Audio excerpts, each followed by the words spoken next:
Hello and welcome back to the Red Path. Today I'm going to go over my experience with games at the LVO2023. Okay, so obviously it is now, well, it's actually almost Friday morning for me, but last weekend was the Las Vegas Open, and the Red Path represented. Darren and I both got to go, and then we also had Sergeant Joel from the team, and several other World Eaters players there. Had an absolutely amazing time. You may be able to tell from how I'm speaking that I still haven't fully recovered my voice because there was a lot of yelling. Blood for the blood god, skulls for the skull thrown all the time, just about every game, multiple times a game in fact. But yeah, first off, it was an absolutely magnificent experience, but I'm not going to go into that side of it because Dara and I are going to do a separate video on that, on like the just the social side of it really, and the experience of the event and that kind of thing. This is more about focusing on the games. Dara's going to be doing a video himself talking about his games.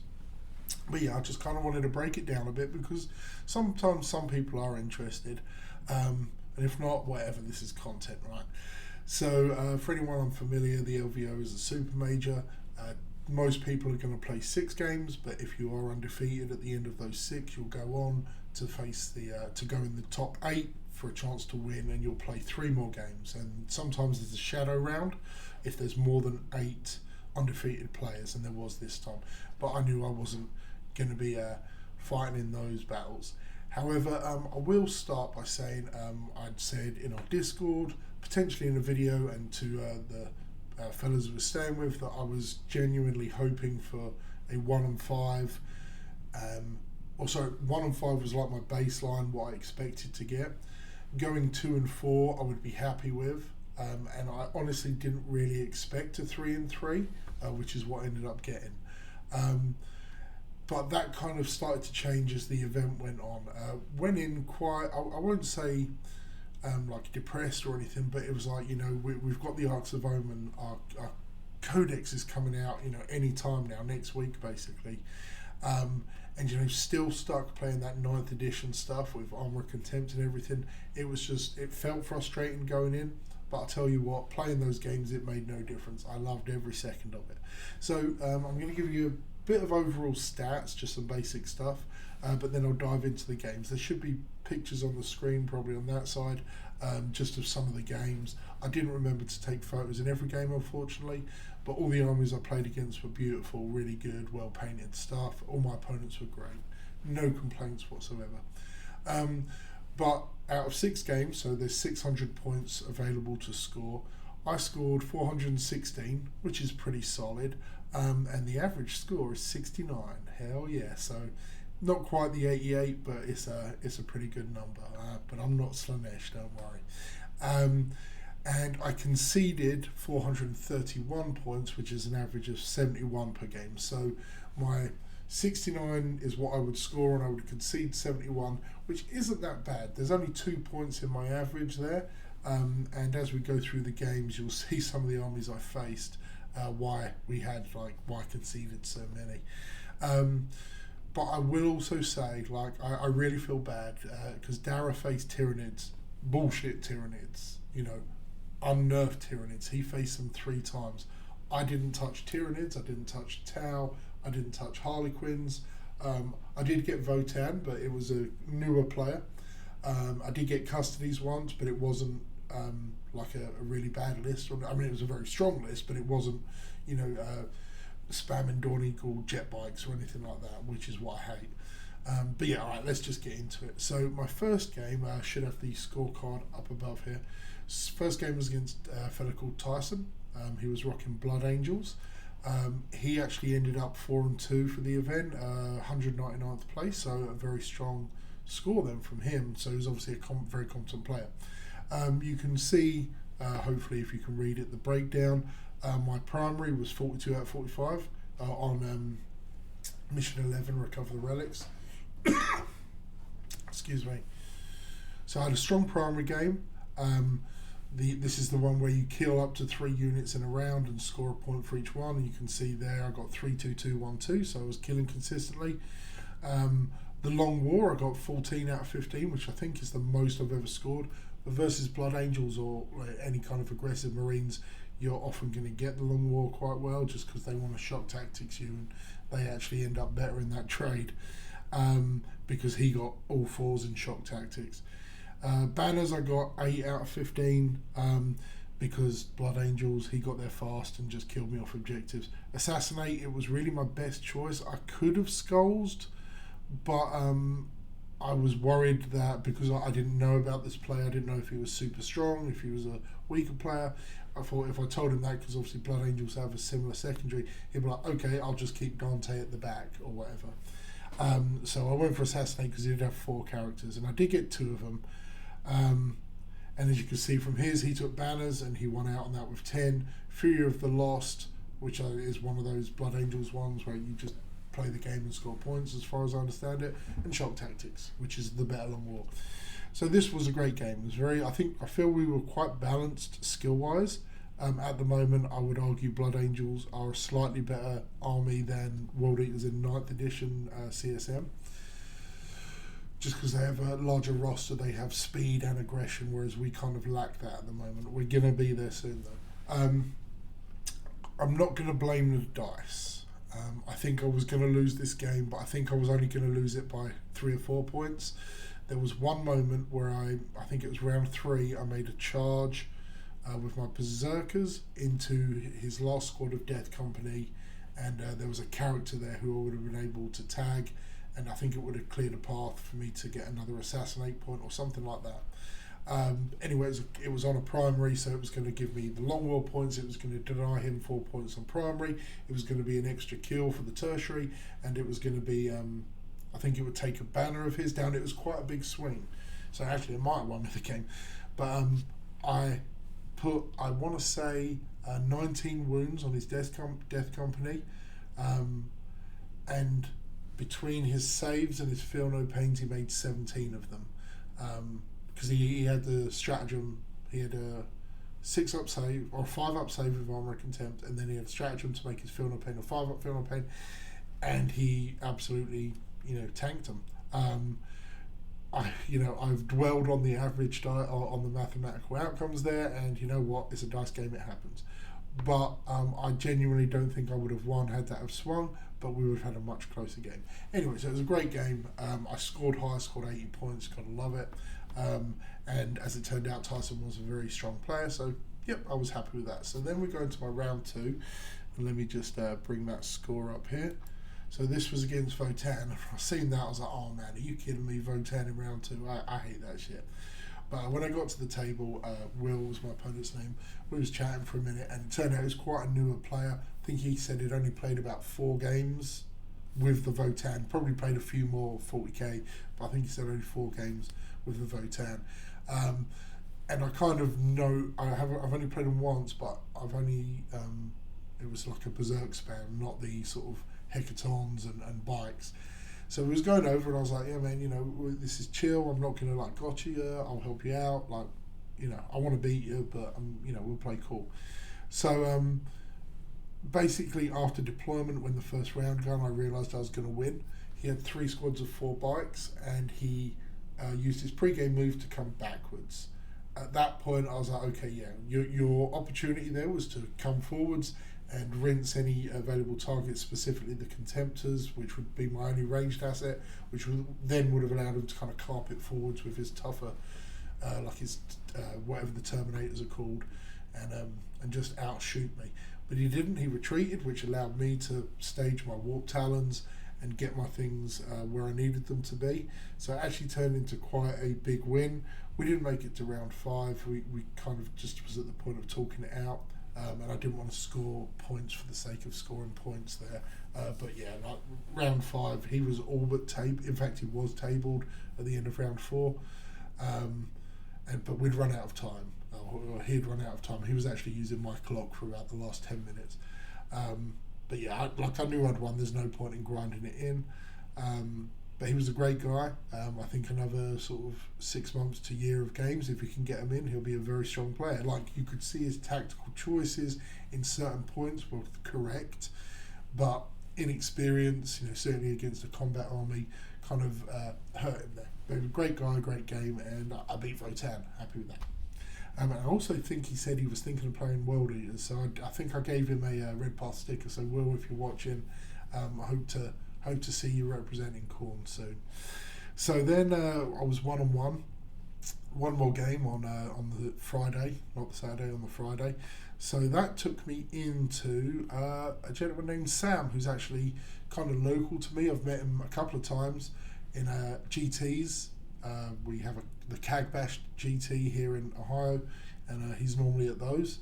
I think he's from up northern Ohio way, something like that. But we've chatted before. Super nice guy, super cool, very good player. He ended up 129th going 4-2 with Space Wolves. So let me bring that score up. So you can see here, I lost 83-55 to Sam. Scoring wise, wasn't great for me. I didn't do too bad on banners. I got 10 for skulls, only 7 on no prisoners, but his army didn't give away much. He had 3 squads of Wolfen, a big blob of Centurions, a couple of characters, some Melter land speeders. But anyway, so Sam won. He came out quite aggressively, which he was wont to do. But he also stayed, like, he was aggressive with his cheap throwaway units, like his incursors or infiltrators, his land speeders, things like that. And it was like, whilst I got probably the better points trade in the first round, he was well positioned where I was hemmed in, which was obviously his intention, but there was not much I could do about it. And if anyone's played against Wolfen, it's hard for a combat army. There was one moment where my Contemptors went into him and just completely whiffed, and I was really relying on those Contemptors to really damage or kill most of his Wolfen, because once you get in combat, you'll kill them, but they'll just kill you back, and it's like GG. Anyway, so it was a great game. It got to the point, probably round 3, where it was very obvious he was going to win, and it did turn into a bit of a steamroll. Not feels bad at all. We was just having a great laugh. We was drinking beer while we was playing and stuff.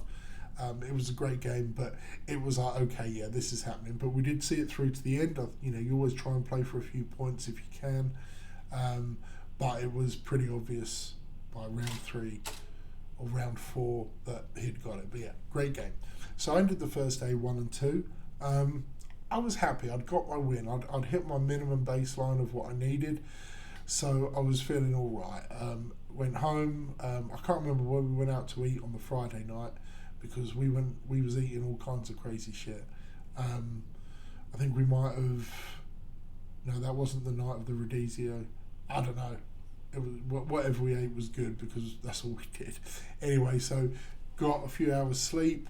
We was up every night till about 2 a.m. talking and bullshitting. We got some sleep. Went back on the Saturday ready to go again. So I got paired into Custodes. Great. Anyone who knows me know I've had a pretty storied history with Custodes.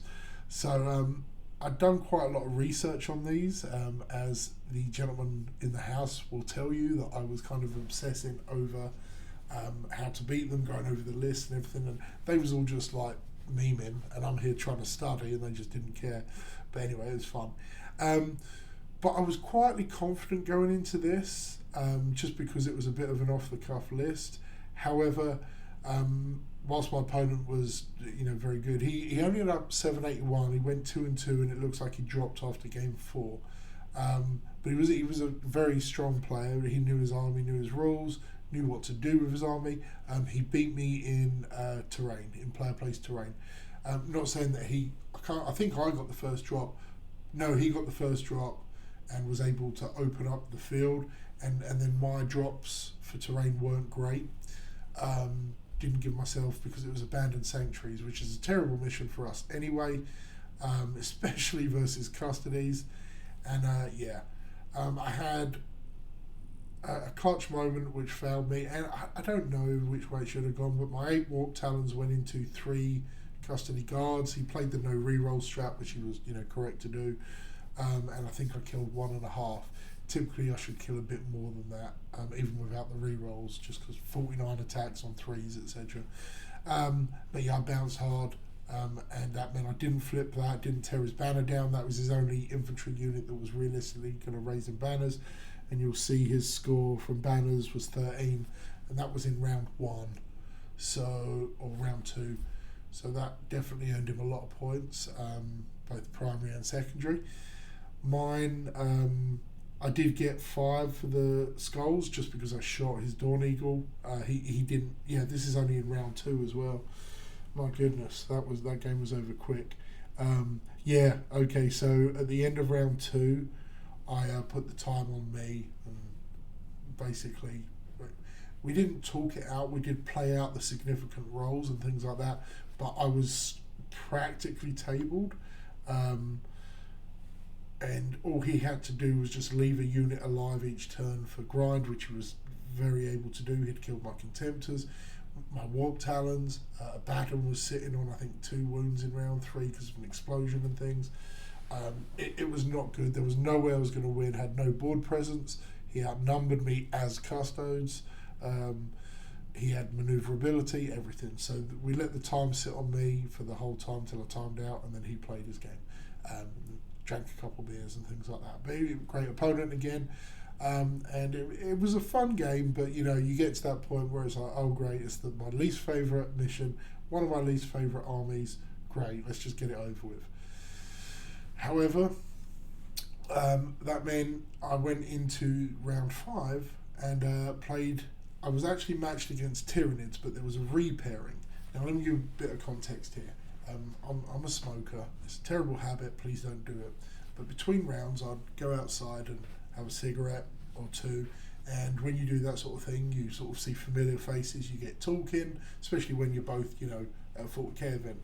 There was a couple of chaps there I got talking to. One of them ended up being a fan of the channel. He's got a World Eaters or he's about to start World Eaters Army, but I think he's been following for quite a while actually. And we were talking, and then his friend came out and he introduced us, and turned out I got paired into Doug, who's a Blood Angels player, instead of facing the Tyranids, because I'd seen it was Tyranids. I was like, man, go to the table, and then the chap there said, no, there's been a repairing, so there was like an extra 5 minutes. I was like, all right, I got time to go smoke then.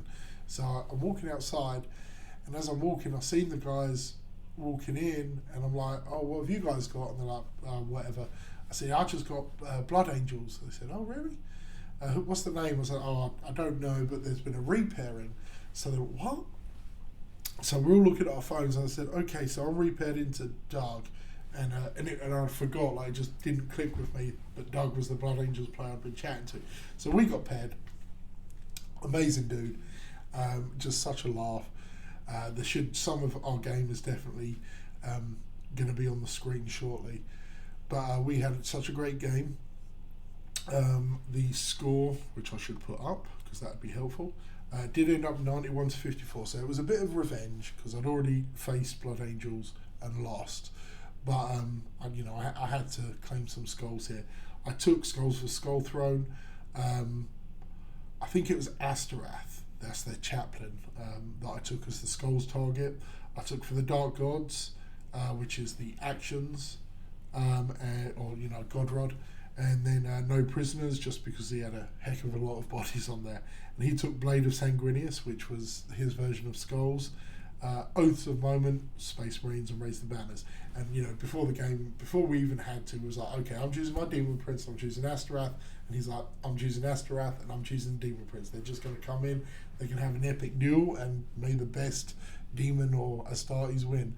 Fortunately, he did get the charge of Asterath, but Asterath whiffed, and just didn't. I think the Demon Prince was left on 1 or 2 wounds, and then he come back and just swatted him across the table. But that also allowed me to have the advantage in, that battle. It removed some of his buffs and allowed me to then spring forward. And luckily I did maintain a solid board presence on this, and it was conversion. So, really in Blood Angels versus World Eaters on one of these 5 objective maps with the circle, DZ, or no man's land in the middle, really whoever gets the momentum is just going to win. It's just going to be kill and kill more. And that's basically what happened. I maxed primary, I maxed skulls, and then I think I maxed no prisoners from what I could, and then I got 3 of the 4 for the Dark Gods, God Rods. So I was really happy. But more importantly than winning, it was just a great game. Um, whilst all my opponents were great, playing Sam was super good because it was someone I kind of knew, could chill with, and then playing Doug, someone I just met, was also really good. And like I knew it was going to be a cool game, a fun game, a fair game, and yeah, it was just an awesome experience. It was a really good way. So that ended up putting me 2-3, which I was like, man, I've met my hope now. So like the last game was just whatever. Let's go. If we win, we win. If we lose, we lose. So ending the event for me for the major part of it anyway, I paired against Ultramarines and this gentleman named Troy. Went up, had a bit of a chat, went over each other's arms. He was familiar with CSM. I think he may have played CSM on the side, but obviously not World Eaters. Went over my stuff, he went over his, and we was playing on the scouring.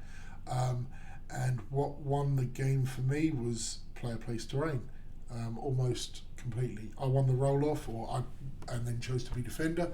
And this was a terrain set with basically a true magic box. It was fully opaque on all sides and on the roof. It was kind of small, about that big, but it's enough for a couple squads of berserkers, or a baton and a squad of berserkers. And I put it right in the middle of the scouring, and then I kind of staggered out my other. We had the concrete walls, so like kind of angled them off each side, and then Troy placed his large ruin, almost at the back of the table, and left a long gap in between my central ruin and his. So there's this big area where he had to cross. Now he was a very shooting Ultramarines army, a couple of Redemptors, 2 squads of Hellblasters, Eradicators. Everything was shooting. The only combat he had was 2 squads of Victrix Guard. They're like little 2-man sort of super powered Marines. So all I had to do, I knew as soon as we deployed and I got the terrain advantage on the scouring, I was going to get 3 actions, which would give me 9 points, and then I just had to get basically my 8 every round. If I got a cheeky 12 in there, I was maxing primary. I knew I could do well on banners, get at least 10 on banners, which I did get 10 on banners. The long war, I knew we could trade in the middle as long as I put in non-obsec at first, so he could kill me off and hold it, and then I could put obsec on to take it, the kind of trade game. And then I took assassinate, which, I don't know, no prisoners may have been the better choice there, but he had 5 characters, including Gilliman, which I just ignored, and then 3 or 4 other characters. Ultimately, once the terrain was down, I was very confident. I kept forgetting about Osa Moment, how if he pops a vehicle he gets 2 points or whatever it is. So I did give up a few more points than I should have done if I'd have just deployed or positioned my rhinos and stuff a bit more conservatively. But this was probably the best game of 40k I've ever played, because I would position my stuff, everything was staged. He would come in, I'd feed him stuff to kill just to give me the long war points. I would go in and kill him with something slightly better until he actually ran out of assets. So I just held that magic box with, I think, a squad of 2 berserkers sitting inside and nothing, because he had no infantry left, or he had eradicators but they were at the back and were never going to get there.